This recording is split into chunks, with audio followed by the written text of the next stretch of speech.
ನಮಸ್ತೆ ಮೇಡಮ್. ನಮಸ್ತೆ. ಇವಾಗ ನಿಮ್ಗೆ ಗೊತ್ತಿರೋ ಹಾಗೆ ಶಿಕ್ಷಣ ಸಮಾನತೆಯಲ್ಲಿ ತೊಂದರೆ ಆಗ್ತಾ ಇದೆ. ಏನಂದ್ರೆ 9 ಮತ್ತು 10ನೇ ತರಗತಿಯಲ್ಲಿ ICSE ಮತ್ತು CBSE ಮಕ್ಕಳಿಗೆ 2 ಭಾಷೆ ಇದೆ. ಅದೇ ನಮ್ಮ ಸರ್ಕಾರಿ ಶಾಲೆಯಲ್ಲಿ ಓದ್ತಾ ಇರೋ ಮಕ್ಕಳಿಗೆ 3 ಭಾಷೆಯಾಗಿ ಕಡ್ಡಾಯ ಮಾಡ್ಬಿಟ್ಟಿದ್ದಾರೆ.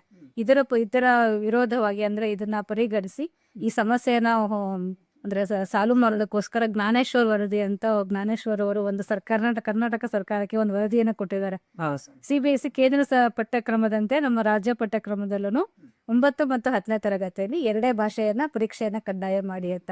ಇದಕ್ಕೆ ನಿಮ್ಗೆ ಅನುಷ್ಠಾನ ಈ ವರದಿಯನ್ನ ಅನುಷ್ಠಾನ ಮಾಡೋದಕ್ಕೆ ತಮ್ಮ ಒಪ್ಪಿಗೆ ಇದೆ? ಖಂಡಿತ ಒಪ್ಪಿಗೆ ಇದೆ. ಆಮೇಲೆ ಜ್ಞಾನೇಶ್ವರು ಒಂದು ವರದಿ ಕೊಟ್ಟು ಸರ್ಕಾರಕ್ಕೆ ಒಂದು ಮನವಿಯನ್ನು ಕೊಡ್ತಾ ಇದ್ದಾರೆ. ಅದು ನಮ್ಮೆಲ್ಲರ ಮನವಿ ಅಂತ ನಾನು ಭಾವಿಸ್ತೀನಿ.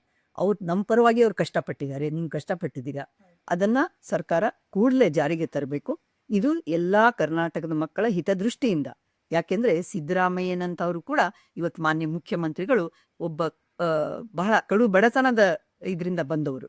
ನಾವೆಲ್ಲ ಲಂಬಾಣಿ ಕುಟುಂಬ, ನಮ್ದು ಕೂಡ ನಾವೆಲ್ಲ ಬಹಳ ಕೆಳಮಟ್ಟದಿಂದ ಬಂದವರು. ಹಾಗಾಗಿ ನಮಗೆ ಕಷ್ಟ ಗೊತ್ತಿದೆ, ಮಕ್ಕಳಿಗೆ ಎಷ್ಟು ಕಷ್ಟ ಆಗುತ್ತೆ ಅಂತ. ಅದನ್ನು ಅರ್ಥ ಮಾಡ್ಕೊಂಡು ತಾವೇನು ವರದಿ ತಯಾರು ಮಾಡಿ ಕೊಡ್ತಾ ಇದ್ದೀರಾ, ಇದನ್ನು ಕೂಡಲೇ ಅವರು ಜಾರಿಗೆ ತರಬೇಕು ಅಂತ ನಾನು ಕೇಳ್ಕೊಳ್ತಾ ಇದ್ದೀನಿ.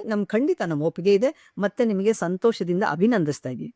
ಧನ್ಯವಾದಗಳು. ನಮಸ್ಕಾರ.